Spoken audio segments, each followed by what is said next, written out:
Today on Blue 58, the Packers have a strong offensive line in general, but there are more than a few question marks, too. Is it going to end up being an asset to the team, or will they have to keep dumping resources into fixing it? Blue 58! Hello and welcome to another episode of Blue 58, the one and only podcast of thepowersweep.com. I'm your host, John Meerdink. Very happy to be with you here for another episode. We're talking offensive line today, and this one is always a bit of a challenge. How do you talk about the offensive line if you're not going to sit down and grind tape on every single play? I think our approach, the way that we've been doing our previews and the way that we've kind of done things related to the offensive line in the past is a good way to do it. We're talking about expectations and what that means. And I think talking about expectations in the way that I'm going to approach it today is especially helpful because of how I like to think about the offensive line. So I've devoted a little bit more time than usual this offseason to studying the offensive line. I've learned two things. First, the offensive line is basically incomprehensible unless you are in the room really working with a team trying to figure out what they're trying to do. There are some great resources out there. Brandon Thorne is a writer who does some fantastic work on offensive and defensive line stuff in general. I would recommend checking out his work. If you haven't already, if you're not aware of that, go ahead and give that a read because he does a great job of making it as accessible as possible, but it's very hard to figure out on its own. And in the past, we've developed stats and ways of looking at the offensive line that I think help a little bit, but still, it's pretty hard. But looking at things like we do from high, moderate, and low expectation standpoint really works well for the second thing that I've really learned about offensive line. And I think that is that the offensive line is really more like an organism by itself that has multiple individual parts than it is a bunch of individual players trying to work together. All right?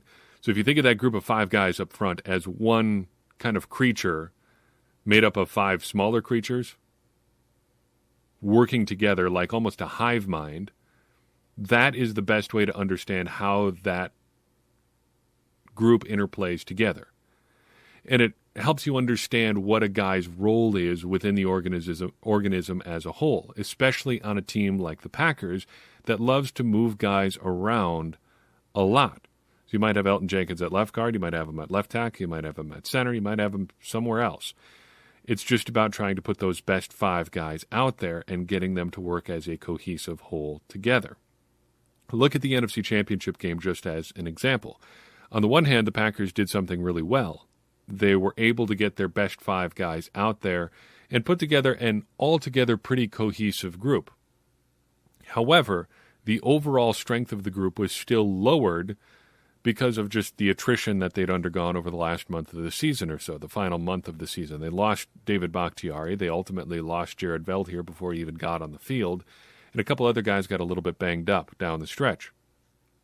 As solid as that group normally was, they ended up being a little bit of a vulnerability for the Packers in the NFC Championship game. That is, I think, the best way of kind of categorizing the discussion around the offensive line as it pertains to the Packers. Is that going to really work? I don't know, but I think it helps us understand what our expectations for guys should be and how they fit into the offensive line as a whole. So, what should our expectations for these guys be? Let's talk about all of the offensive linemen on the Packers. I'm going to start with the guys that I think are going to be the likely starters for the Packers this year. Number one, David Bakhtiari. In a normal circumstance, he would be the de facto starting left tackle and will be hopefully until the end of time. I think he has pretty high expectations coming into 2021. We have to have pretty high expectations for him, I guess. On the one hand, he is coming back from a torn ACL. On the other, when healthy, he might be the best pure pass blocker in the league. And I think he's a perfect example this year of high in terms of expectations, meaning different things. So what does that look like for him in 2021? I think for Bakhtiari, getting to double-digit games this year and playing those games at a high level would be a pretty darn successful season. When he's on the field, when he's ready to go, he better be David Bakhtiari. But if the Packers want to bring him along slowly, I think that is perfectly fine. And if he can get to 10 games this year, that'd be great, because that would mean that he's probably healthy down the stretch for the playoffs, if that ends up being a consideration for the Packers this year. And that is ultimately the goal. They want to be peaking at the end of the season. I'm thinking physically unable to perform list at the start of the year just as a precaution, though again, you can never really rule anything out with a player like David Bakhtiari. Elgton Jenkins next up. He is facing high expectations for a different reason. He is the Packers' offensive line unicorn. He's the only guy who can start at all 5 positions and play well at all 5 positions. Call him the rug because he pulls it all together. What does that look like then for 2021 rather? Well, I think it looks like 2020, but a lot better. The Packers are going to ask him to do multiple things again. He's going to be starting at left tackle to start the year. He'll probably spend a goodly amount of time at left guard. And I wouldn't be surprised if he ends up taking a couple reps at center if they need to stabilize things there a little bit, with Josh Myers having the job right off the bat here. This is a pretty high bar here. Probably the highest bar of anybody on the Packers starting offensive line. David Bakhtiari has the benefit of some lowered expectations in a way, coming back from a torn ACL. Elgton Jenkins does not. He is heading into his 3rd year. He made the Pro Bowl last year, and he is going to be counted on to do big things for the Packers this year. If he can, it's going to be awesome. If he can't, suddenly the left side of that offensive line is looking pretty iffy. Next up is Josh Myers. I would say he has pretty high expectations for this year, and I think that's because he has the biggest role right out of the gate of all the Packers' 2021 rookies. Eric Stokes and Amari Rodgers are going to play early too. They're going to have important jobs, but neither of the roles they're going to be asked to play are going to be as important as being the starting center for the Green Bay Packers.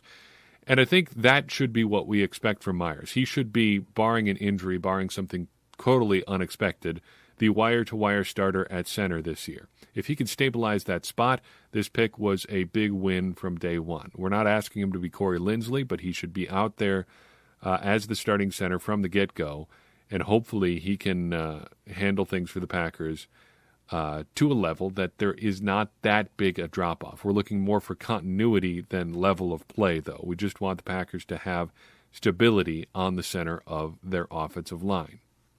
Lucas Patrick is our next topic of discussion. First guy I think we have to have moderate expectations for this year. Of the 5 starters in a normal year, I should say, he's got to be, I think, the weakest link on the offensive line. That's not to say he's bad, but I think you just more frequently see his limits than other guys.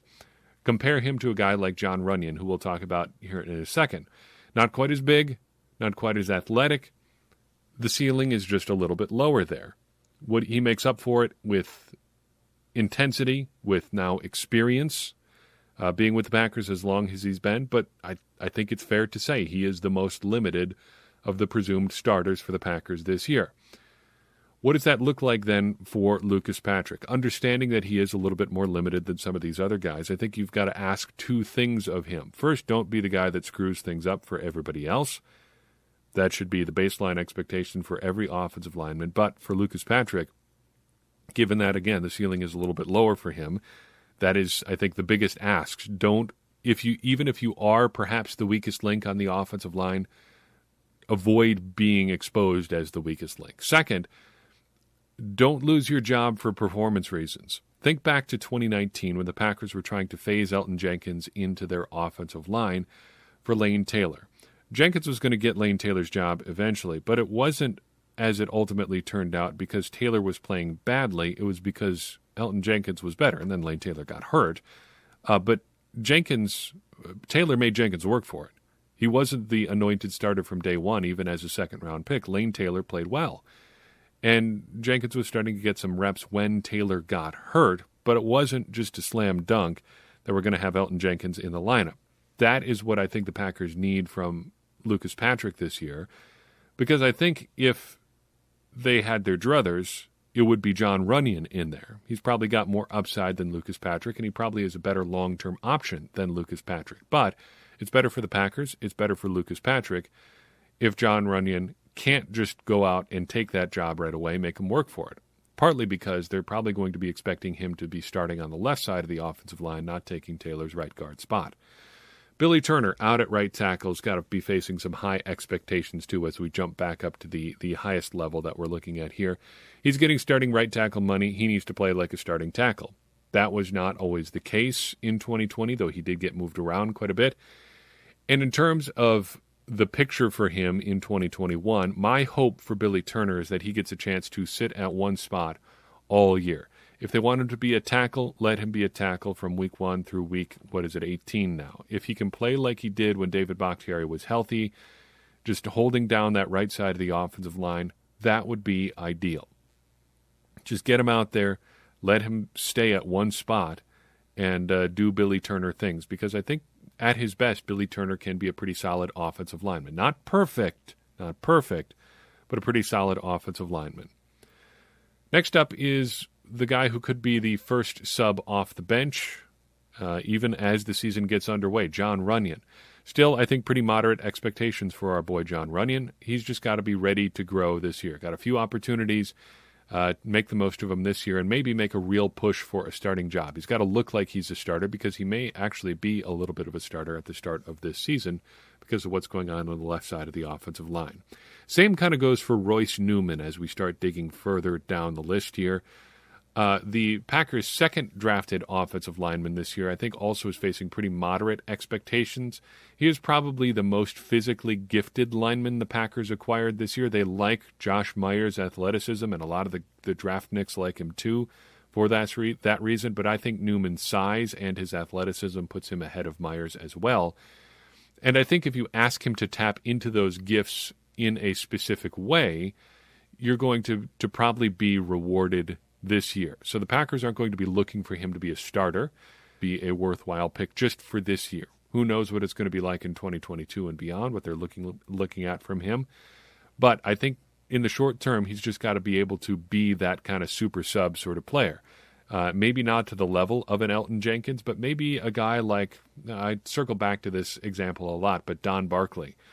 Probably even a little bit better. Certainly a better athlete than Don Barkley was, but a guy who could step in and play right guard or right tackle if needed. Heck, even a little center now and then. Not too particularly great effect for Don Barkley, but maybe Royce Newman can have a little bit better results in that area. What about Yosh Nijman? There's a name we can throw out there for you. Moderate expectations in my book. I went back and forth on this a little bit. On the one hand, he is pound for pound probably the most athletic player overall on the Packers. You look at his athletic testing numbers at his size, it's unbelievable. He's a great athlete. He has physical gifts that you'd kill for. And he's kind of been this would-be prodigy in Green Bay for a while. They've kept him around. They've moved him to the active roster. He was on the 53 all of last year, but really hasn't materialized into any meaningful playing time. And looking at the depth chart, I think it's going to be hard for him to make a run. If the Packers aren't going with him when they desperately need a starting tackle, and they start talking about guys like Ben Braden having a realistic shot at being a starting tackle too, you start to wonder if there's a real shot for him, given the combination of the depth chart and what they seem to think of other guys. But to meet expectations this year, I think he's still got to make a real run at a starting job. If he doesn't get that starting job because it's a numbers problem, you've got Billy Turner at one tackle spot, you've got Elton Jenkins at another, or maybe David Bakhtiari at another, that's fine. But he's got to at least look like he belongs at this point in the program. You can't get by on potential forever. Eventually, that potential has to become actual, and Yosh Nijman has not been able to do that so far. What about Ben Braden, though?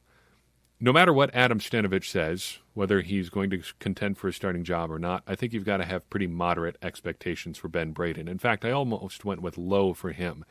He has not really shown that he can get it done in his NFL career to date. He's bounced around, pretty journeyman guy so far. And I think, kind of like with Yosh Nijman, the biggest thing for him is just going to be fighting hard with the other swing guard tackle type guys. Royce Newman, Cole Van Lanen, Simon Stepanek, heck, Yosh Nijman, I guess, though he's almost exclusively or is exclusively a tackle. He's just got to fight hard to beat those expectations, to meet those expectations. And it's really only because of how the coaching staff has talked to him that he's anywhere higher than low in my personal categorization of these things. Simon Stepanek comes up next, and I think he's got pretty moderate expectations too. Like Ben Braden, I toyed with the idea of putting him at a low expectation level this year, but The Packers liked him enough last year to draft him, knowing that he was probably going to play in 2020. So I think he's got to pay off that faith. Show that that down payment was worth something. Show that it wasn't a completely silly thing to do. Maybe that ends with him making the 53. Maybe that ends with him on the practice squad. I think he's just got to look like he belongs. And if he's out of the league at the end of training camp, I guess we can say that was a miss. Cole Van Lanen is almost the 2021 version of Stepanek. Not because he's injured, but because I don't know if the Packers can realistically expect him to play this year, just looking at how the depth chart looks ahead of him. So moderate expectations for Van Lanen as well. Packers drafted him knowing that, he's in the midst of a position change as well. They drafted him knowing that it was going to be a tough numbers game ahead of him. But still, I think he's got to make it look like that wasn't a dumb decision. Now we've got a few guys with low expectations uniformly. We're just going to tear through these guys pretty quickly. First, Jacob Capra, kind of the undrafted free agent version of Royce Newman. He started at left tackle, right tackle, and guard at San Diego State University. Best case scenario for him, and I think all of the rest of these guys, is probably practice squad. If they're getting to the 53, something has probably gone pretty seriously wrong ahead of them on the depth chart. Coy Cronk is kind of in the same boat. Lucas Patrick type, went to a couple programs in the Big Ten, so he's got a nice pedigree there at Indiana and Iowa, but he has a bad injury history. But you do like that big college experience. If he can end up on the practice squad, there may be some developmental potential there. John Dietzen, Cole Van Lanen's running mate at Wisconsin. Sort of also in that mid-position switch sort of process like Van Lanen a little bit, though he's got more time working inside than Van Lanen does. A long injury history there as well. Just, I think for him, it's basically proving, yes, I can play at the NFL level. Some time away from college football, went back into it, switched positions. Yeah, I can play at the NFL level. Maybe, I had more left in the tank than I even thought back at Wisconsin. For him, I think the practice squad, too, would be a perfectly fine destination. Zach Johnson, another former undrafted free agent working on that tackle to guard switch. For him, I think you're looking at practice squad in the best case scenario as well. Pretty low expectations. It's just part of the process for him. You got to try as many guys as you can. Maybe you find one among these undrafted free agent types. Finally, Jake Hansen, one of the last offensive linemen of the three the Packers took in the 2020 NFL draft. Again, low expectations here. And I don't know how buried you can really be on an offensive line depth chart, given how quickly things can change and how few guys ultimately can play that role in the NFL. But he is pretty buried on the center depth chart. Who would have to be unavailable for him to get a real shot in the lineup? Well, Josh Myers is probably the day one starter here.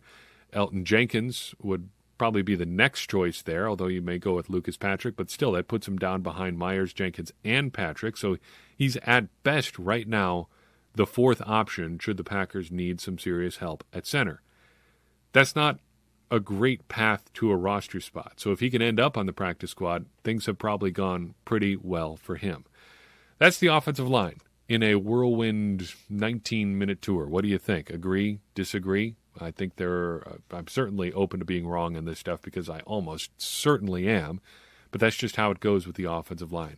A lot of prospects to like here, still some significant questions, and as we pointed out earlier, most of them on the inside of the Packers' offensive line.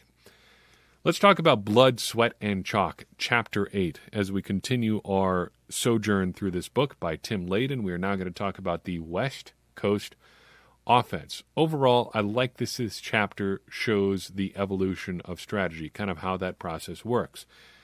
You end up, if you're Bill Walsh, in a bad situation. Your draft pick Greg Cook, who looked like he had all the potential in the world, gets hurt, so you need a new set of plays that work with the players you got. Then the system works, so you try it with better players, and it works even better. No more people want the system gets better, and then people start making systems to start beating your system. We covered that whole evolution in this chapter. You go from Walsh running it in Cincinnati to Walsh running it with a couple Hall of Famers in San Francisco, more than a couple. Then people coming up with ways to try to stop it as it spread throughout the league, and you end up with systems like the Tampa 2. And all of these things are playing out in one way or another in the NFL today. As far as interesting little nuggets in this chapter, I think the first clarification right out of the gate is important. What people typically mean by the West Coast offense is really the Bill Walsh offense. The true West Coast offense, in that it came from the West Coast, would be the Don Coryell, Ernie Zampese sort of offense, all those guys. That is to say, horizontal passing in the Walsh offense versus the vertical stretch the field down the field offense with Don Coryell. So what does that look like practically? You're looking at swing passes, you're looking at checkdowns, you're looking at stuff running in flats, you're looking at crossing routes. Get the ball in space through timing and precision. In short, 1, 2, 3, dump it off. 1 read, 2 read, 3 reads, dump it off. And this chapter really emphasized well that this is a system, not plays. Plays are working together. People are working together within those plays. You're not just running a bunch of routes. You're trying to accomplish something very specific with the routes you're running. And that is something I think that is forgotten a lot of the time as you just play Madden, things like that. This is a play that works. We're going to run it because this guy is always open on this play. That's not how it works in real football. You've got to get everybody working together. And that is something that, again, came across really loud and clear in this chapter. Everybody's got to be working together. The quarterback, the receivers, the tight ends, the running backs, it's all got to go together. I also like that this offense really emphasizes the value of running after the catch. I think we've seen that loud and clear in the difference between Matt LaFleur's offense and Mike McCarthy's offense. LaFleur seems really keen on getting guys in space and making it so they can run after the catch. That's why there have been so many more explosive plays in the Packers offense than we saw in the latter McCarthy years, because it just is schemed better to get guys moving once they've got the ball in their hands.